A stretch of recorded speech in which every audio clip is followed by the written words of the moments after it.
Welcome to Building the Future. I'm your host, Kevin Horick. You can check out new episodes of the show every Tuesday and Thursday at 2 p.m. If you missed an episode or want to get more information about the show, please visit buildingthefutureshow.com.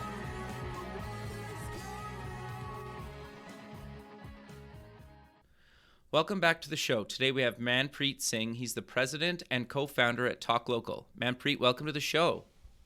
Thanks for having me. Excited to be on. Yeah, I'm excited to have you on the show. You guys are doing something really interesting with Talk Local, but maybe before we kind of get into that, let's get to know you a little bit better and start off with where you grew up. Yeah, absolutely. I grew up in Silver Spring, Maryland, in a small town called Burnsville. Okay. So I was born and raised in the near the DC metro area. Didn't really move around too much, especially I guess the beginning part of my life.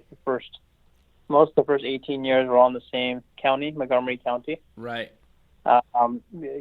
Grew up with one brother, parents, a lot of family close by. Okay. My dad had has 9 brothers and sisters, and all our relatives. Wow. Are local, right? So a lot of cousins, uncles, aunts. So weekends were really filled with family and going to the church. That's great, man. So Thanks. So you went to University of Maryland. What did you kind of take there, and what was the reason you decided to go into that? Yeah, so senior year of high school, just junior and senior of high school, my brother and I had a startup called DC Vibes. And because we were running the startup, I got really interested in entrepreneurship, startups, finance. And I ended up applying to a few different schools, got into Maryland and NYU. I decided at that time I wanted to do business. Right. I was pretty close to going to NYU for undergrad. At the time, I think it was the number 2 program in the country for finance. And I decided to stay in Maryland. One, I got a scholarship for most of the tuition. Nice. And I started working. Thank you. I started working for a local investment firm as an intern. And so I kind of wanted to do the work in the field of finance and go to school at the same time. And so I decided to stay local. Okay. No, very, very cool. That makes a lot of sense. So before we kind of continue on your education path, you mentioned you had a startup with your brother. What was it, and how did you guys decide to found it? Yeah, it was really my brother who kind of started initially. It was a website called desivibes.com, and it was essentially a South Asian social networking site. Okay. I think he came up more with the idea because he'd heard of, around the time there was a company called blackplanet.com or Asian Avenue, and there were a few different sites dedicated to different groups in the U.S., and there wasn't one focused on South Asians or Indians. Got you. And so he kind of thought, why don't we create one for Indians? And that's kind of how it all started. Okay, so you guys did that for a while. You were obviously in post-secondary at university at the time. Kind of walk me through kind of how long did you guys do the startup for, and what kind of made you kind of end it? Yeah. So we started we were in high school. My brother was, I guess, his first year of college at the time. I was in high school a couple of years apart, and he just coded it up, and we started. We were into. I was pretty social in the school, and so we started promoting the site to other South Asians. And where we really kind of caught on and got a lot of attention is we rolled out a chatting kind of message board. Oh, very cool. And so what ended up happening is a lot of people started using the site after weekend parties, like Friday night, Saturday night parties that were happening in Maryland area, DC area, right. And a lot of the colleges, and would ask hey, did anyone see that girl wearing red? Or hey, anyone see that guy wearing X, Y, and Z? And so we started. What ended up happening is everyone would start coming to the website every Saturday morning or Sunday morning to see how that party was. Right. And that's how we kind of got the attention. And so once that kind of caught on, we had Indian MP3s on the site. We had we started rolling out ticketing, so you could actually buy your tickets to these different events on our website. We rolled out music, listen to music. We put together an email list of subscribers. We had, party promoters and event planners pay us to advertise on the site and Wow. do email marketing. And so, yeah, it was actually, at one point we got as high as, I think, 300,000 uniques a month. And if you search like actresses, Indian actresses, a lot of different Indian terms, we ranked very high on AltaVista at the time. Well, like number one, number two. Sure. We Go ahead. No, I was going to say, like, for that time period, that's a huge amount of traffic, right? Like in that, because this, like, if I'm correct, this was what, like late 90s, early 2000s. Yeah, it was 99, 2000. Yeah, so Um, you guys did an incredible job at the time, like with that much traffic, right? yeah. So we were in high school, and so my brother was like not taking a lot of classes in school, at college, and just 100% focused on this. I still had to go to high school, but I was able to convince my superintendent to let me leave school early every day. Really? So I ended up having AP classes. Yeah, yeah. So I met with the principal in the high school because they had heard about the site. Kids in school were talking about it, and Sure. people had heard about it, and so I convinced him to let me leave school early. I would leave school like at 11 a.m. every day after doing like my AP classes in the morning, and we actually brought in a bunch of interns, had some employees, and so we were starting to generate some real revenue, and we were rocking. I guess where kind of ended up going is in 2000 happened. So Right. at one point we were getting paid $20-$30, in CPM for advertising. Those rates started sinking, Mm-hmm. and I guess my parents were giving us pressure, like, hey, they didn't understand the internet, they didn't understand the .com thing, and we're like, you need to go to school and focus on school. Right. And so finally we ended up, the domain name ended up getting sold to somebody else. But a lot of the social media kind of stuff didn't really caught on, or social networking didn't really start on until like 2005, Sure. 4, 5, 6, a couple years later. So maybe we were early. I don't know. Yeah, you guys were ahead of your time, right? That's great, man. I love stories like that. So you went back again to school and you got your MBA. Do you want to kind of walk me through the rationale behind getting that? Yeah. So I guess fast forward a little bit. I ended up the same investment firm I ended up interning at while I was in high school. Right. I ended up staying there for 12 years. Wow. So we grew the firm's assets when I joined from $5 million in assets to over $2.2 billion. Wow. By the time I left. So quite a bit in growth. And so I guess it was 2006, 7, where I was at the firm now 5, 6 years. A couple of years out of school. Got promoted a few times. We were having, I guess, some strategic discussions with some public financial services companies looking to buy the firm. Okay. We had been growing pretty fast, and we were strongly considering. My boss was strongly considering selling the company. It would have been actually a pretty good payday for me, and would have got a pretty senior title at the new firm. But at the time, I was strongly considering. You know what? I only went to Maryland. I got my CFA. I always wanted to get my MBA, and I always wanted to go to Wharton. I applied for undergrad to go to Wharton, did not get in, and so I said, you know what? Why don't I?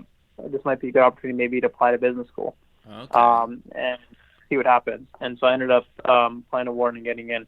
Very cool. So you leave Wharton. What did you do then?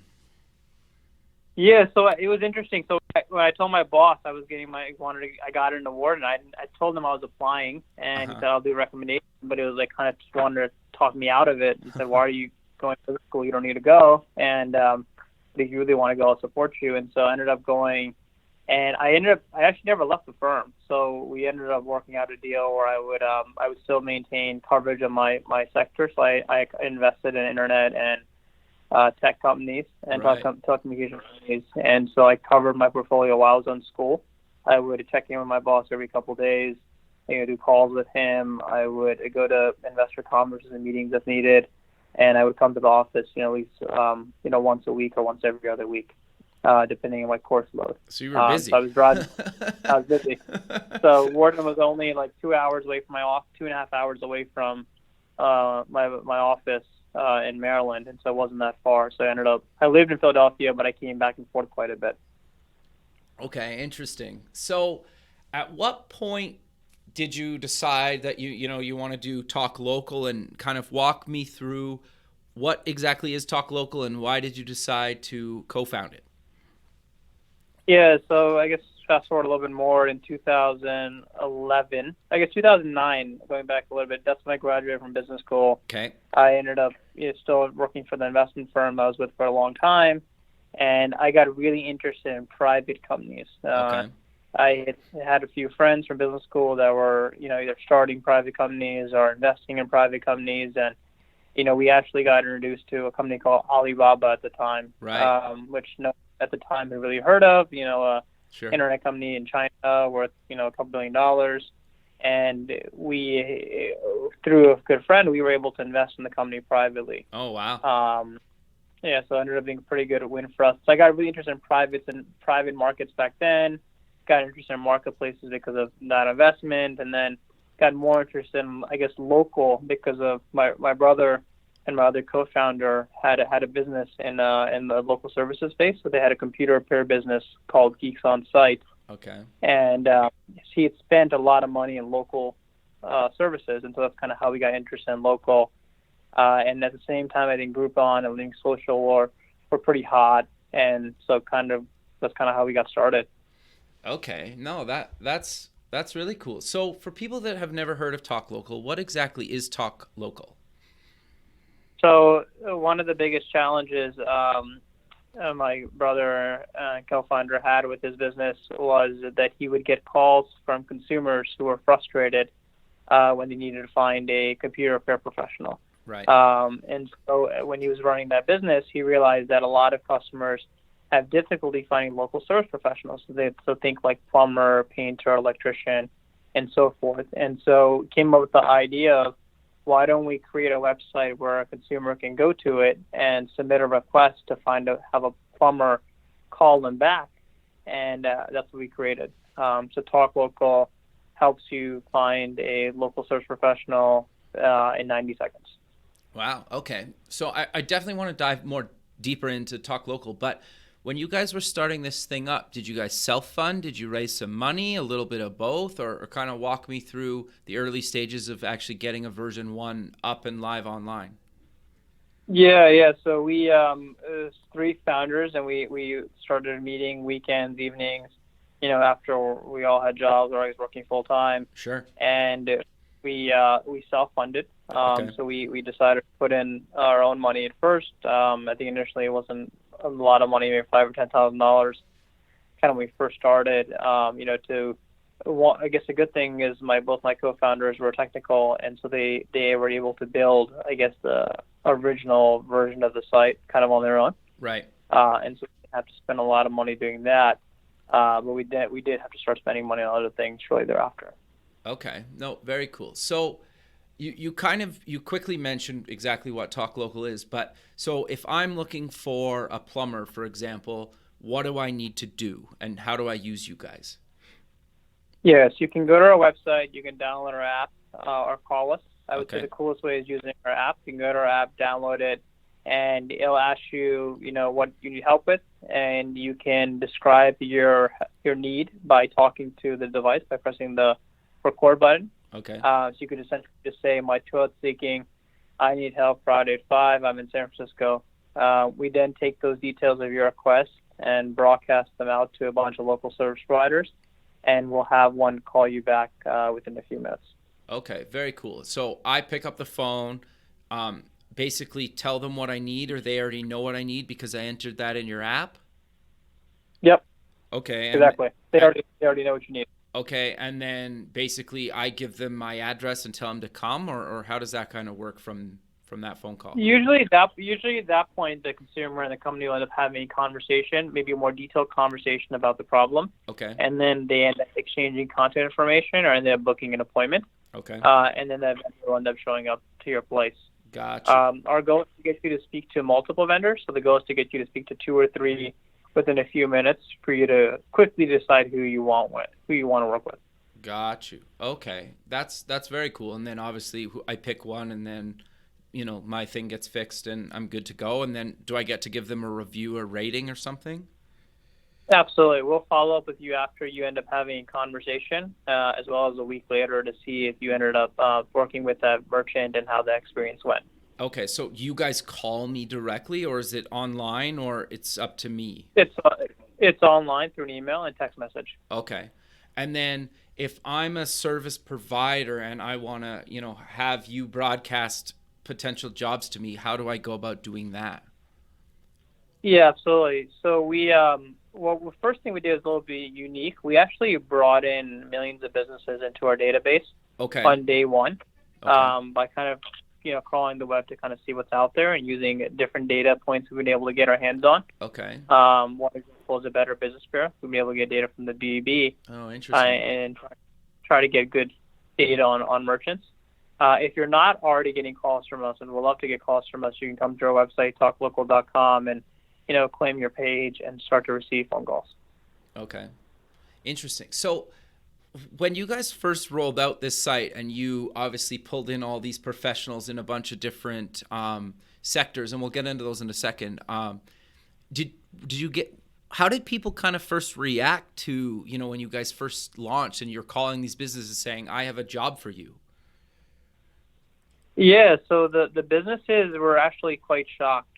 Sure. I don't think they ever got a call like this before, from what we've gathered. Sure. Some of them thought it was prank or fake. They didn't believe it, and they would usually be very pleasantly surprised when there was a customer on the other line. Sure. And they ended up speaking to them. So I think on the merchant side, they were pretty excited to kind of work with us. On the consumer side, I think what they ended up seeing when they first started using is they were pretty shocked at how fast it was. Okay. So a lot of people you would hear on the phone that, oh my God, I didn't think you'd call so fast. I just had to go to the restroom, right? And so, Sure. so you hear like comments like that on the recording, which is really, really kind of funny. That's interesting. So what verticals do you guys provide professionals and services in? We do about 40 plus categories today. Okay. Some of those verticals are home services, Okay. auto services, some financial services, and lawyers, and really even health services. I would say we're better and do a lot more today in home services, Okay. and I would recommend using our platform for mostly home services today.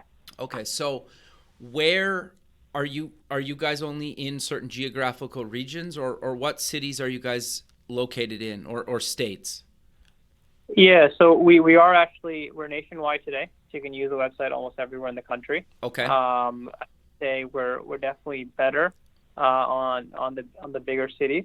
Sure. So think Washington D.C., Philadelphia, Boston, Austin, Miami, San Francisco, Seattle, Chicago. Sure. Kind of like what we kind of call them Super Bowl cities. Right. I mean, NFL cities. Right.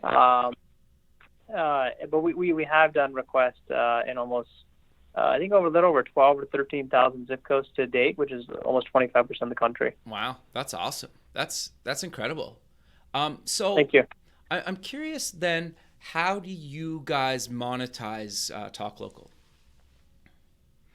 Yeah, the merchants are the ones that end up paying for the service. Okay. So when they end up getting a call about a particular need, typically that merchant will press 5. They'll end up speaking to a consumer. When they speak to that consumer about the problem, they'll pay us a fee. Okay. That fee will end up being like $15 for that conversation. Got you. Okay. It's just like a referral fee then, kind of, right? Yep, exactly. Okay. So I know you guys, and you've mentioned this a couple of times about kind of privacy and keeping things kind of anonymous until the consumer actually gives a service provider, their address or phone number or whatever. How do you guys kind of do that? Like, obviously, you guys are handling kind of the calling, or walk me through kind of the privacy until I actually give my info to the provider. Yeah, absolutely. So a big part of it's mostly private because we actually never give the vendor your name, number, or email address. We Okay. only give them the details about your job, what, when, and where. Okay. And it's up to the vendor to actually decide, for the consumer to decide once you're speaking to them, if you're willing to share your contact information with them. We just bridge the call between the consumer and the company over the phone, so we control that experience. Okay. Okay. No, very cool. And then obviously, just yeah, and then it's up to me to pick, and then I give my details when I'm ready to actually select my provider. That makes the most sense. So Yep. Yeah. so I'm curious to know. You mentioned you're in a bunch of categories. Are you guys looking to add anything in the near future, or you guys are kind of happy with all the verticals that you're in now, or kind of what are you guys looking to do kind of in 2017 and beyond, if you can mention anything? Yeah. So we're actually not looking to expand categories right now. Okay. We are looking to do more volume in certain cities, I would say, across the country. Okay. But I'd say the current game plan is to focus on making it so you can use our services everywhere. So not just having to come to our website or download our app, but for you to be able to use our services through like a Amazon Echo device or through Okay. Cortana. Yeah, so we're kind of really focused on third-party integrations right now Okay. to drive future demand. Sure. So how have you guys kind of started, how did you guys get users or like consumers early on to actually start using the platform? Yeah, so originally it was a lot of PR, word of mouth. We put together content to try to drive traffic through SEO. Okay. So people for long tail kind of keywords, we would populate number one. A lot of it was done through that. A little bit of SEM, obviously search engine marketing. We tried almost everything under the sun, honestly. Flyers, we try to go to like neighborhoods and pass off flyers. We've kind of tried it all. Really? See, I love hearing kind of how people started out, right? Because I think a lot of it is trial and error, right? And you just alluded to that because you never, like, what could work for me may or may not work for you, and vice versa, right? And so I'm always curious to see how people kind of launch these things.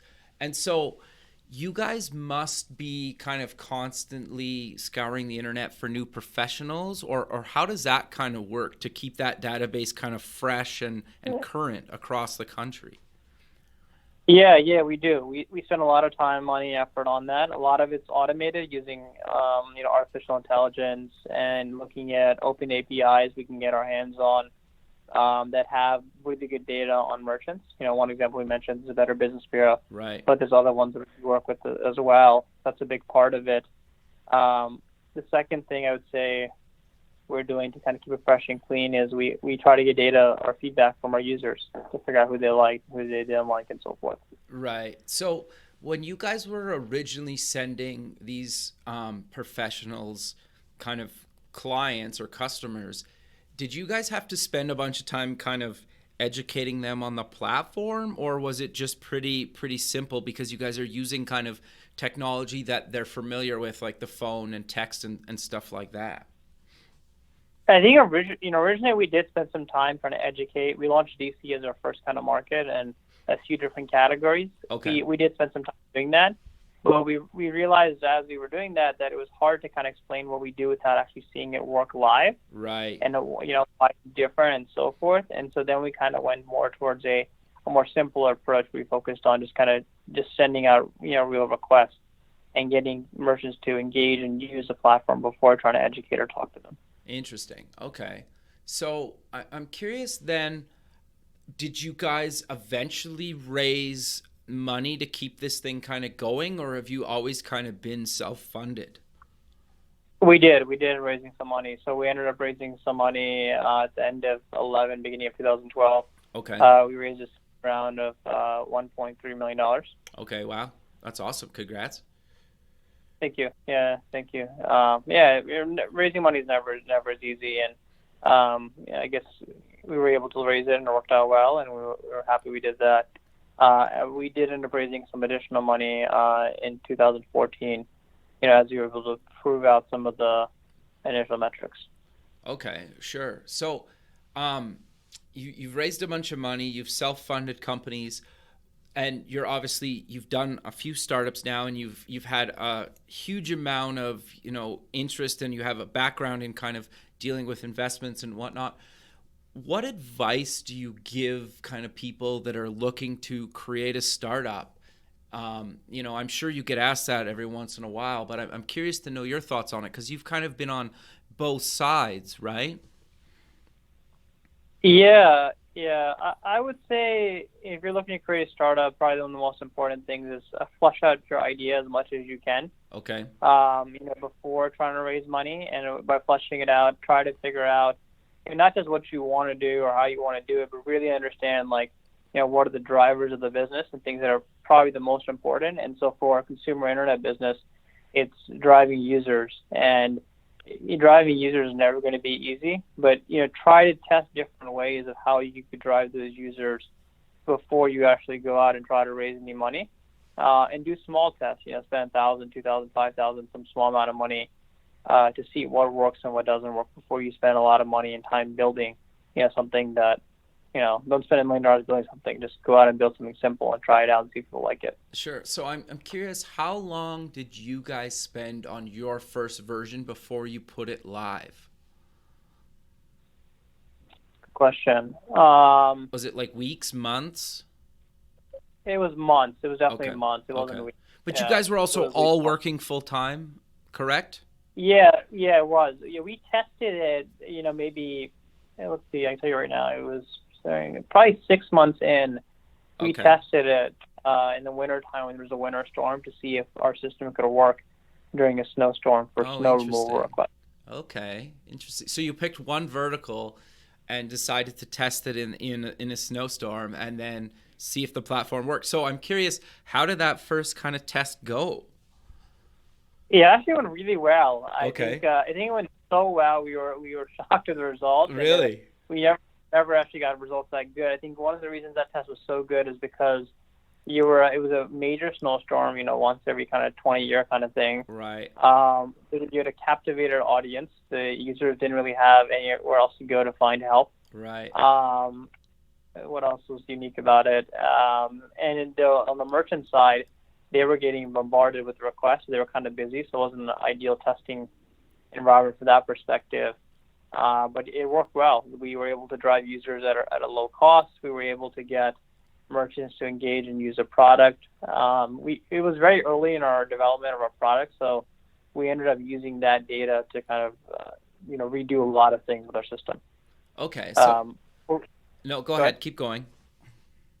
For example, one of the things we learned in that test was that it would take a long time to get a merchant to respond because they were so busy. Okay. And at that time we would try to dial out one merchant like every couple of minutes. Right. And by doing that, you ended up having the response time to the consumer be over like 30 minutes. Okay. Right? And no consumer is going to be happy for you waiting that long. And so we actually created our algorithm and changed everything based on the data we got from that test. Interesting. Okay. No, that makes a lot of sense. And until you actually like put it out live, you probably wouldn't figure that stuff out, correct?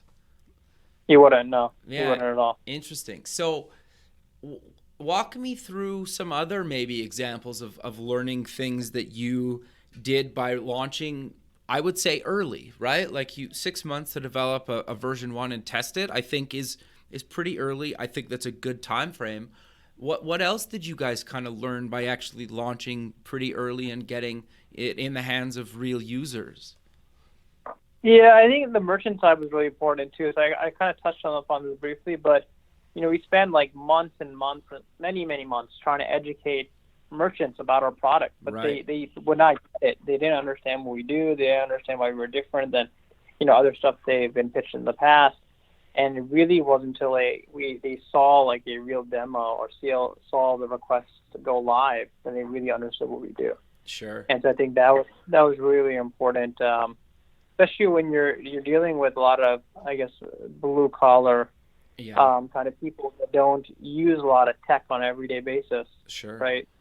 And so I think that was important. Some of these buzzwords sometimes scare them. So Fair. we learned like no reason to mention the word artificial intelligence. No reason to mention a lot of these words that you would typically talk to maybe an investor or somebody else about. But I think that's really good advice to people listening, right? Because like you and I, for example, can have a conversation about AI or whatever, right? Like, but you're right. To somebody that doesn't play in that space, it freaks them out, right? So I think just knowing how to talk to the person you're talking to, whatever they are or whatever their situation is really important. And I think sometimes it's like tech people, we forget that, and like we use acronyms and all these things, right? That sometimes people just look at you like, what did he just say?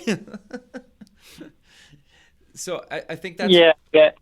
It scares. It really scares them, like 100% about it. I mean, yeah. sure. So when you first started, did you have a problem actually getting that kind of fee back from the actual service professionals once you sent them a job, or how did you guys kind of protect yourself from making sure you actually got paid?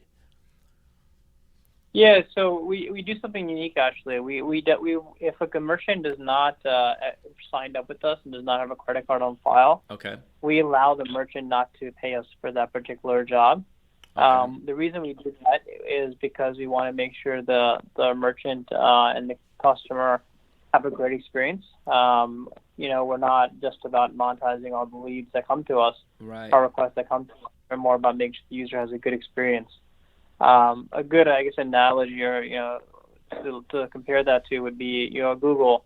A lot of people thought Google was crazy when they first started because they would sort of send links or referrals to websites that didn't pay Google. Yep. Right? Google only makes money on like a very small percentage of the clicks that actually come through it. But if you remember 16 years ago, a lot of these other websites were all performance-based, and you had to pay to be kind of listed at the top. Yep, I remember those days. and pretty much none of those search engines are around anymore, right? Yeah, exactly. So no, that's actually really good advice, right? Like, and I really believe in that too, where not everything you do needs to be for like $1, right? And just sometimes you need to do some stuff for free at first to maybe eventually convert them into a paying customer, or maybe they never will be, but it is what it is, right? And to your point, like you want the user to have the best kind of experience, right? I think that's great. 100%. Yeah, I think long term that wins. Yeah, totally. So we're kind of coming to the end of the show. So for people that maybe tuned in a little bit later, do you want to maybe give kind of a quick overview again of what exactly Talk Local is? Yeah, Talk Local helps you find your next local service professional, like plumber, painter, so forth, within 90 seconds. That's simple. That's a good elevator pitch. That probably took you a while to get it down to that short and precise. I'm guessing here. It took us, honestly, it took a very long time. Yeah. I mean, probably six to 9 months, maybe even longer. Really? The interest? Yeah, I could see that. That makes sense. But I think that's also good advice in itself, right? Because like sometimes when it's so like simple and polished, takes the longest amount of time to get it there. Yeah, it does. I think educating other entrepreneurs out there, the way we kind of got that refined and figured out was then not brainstorming in our room or our basement, but was actually going out there and talking to other people in tech and regular people, and trying to practice describe what we do to them.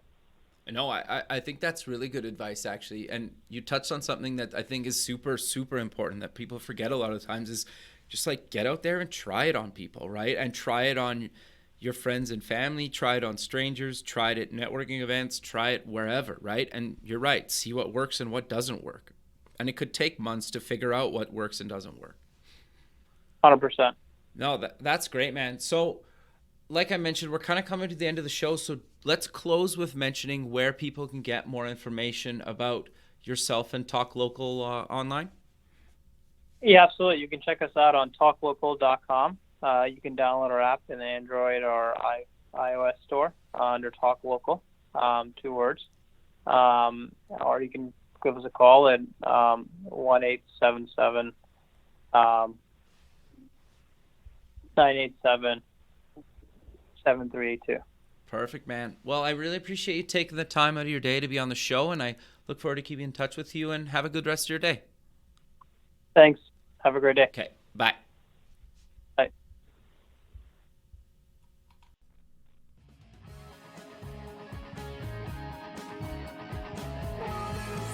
Thanks for listening. The music for the show is done by Electric Mantra. You can check them out at electricmantra.com and keep building the future.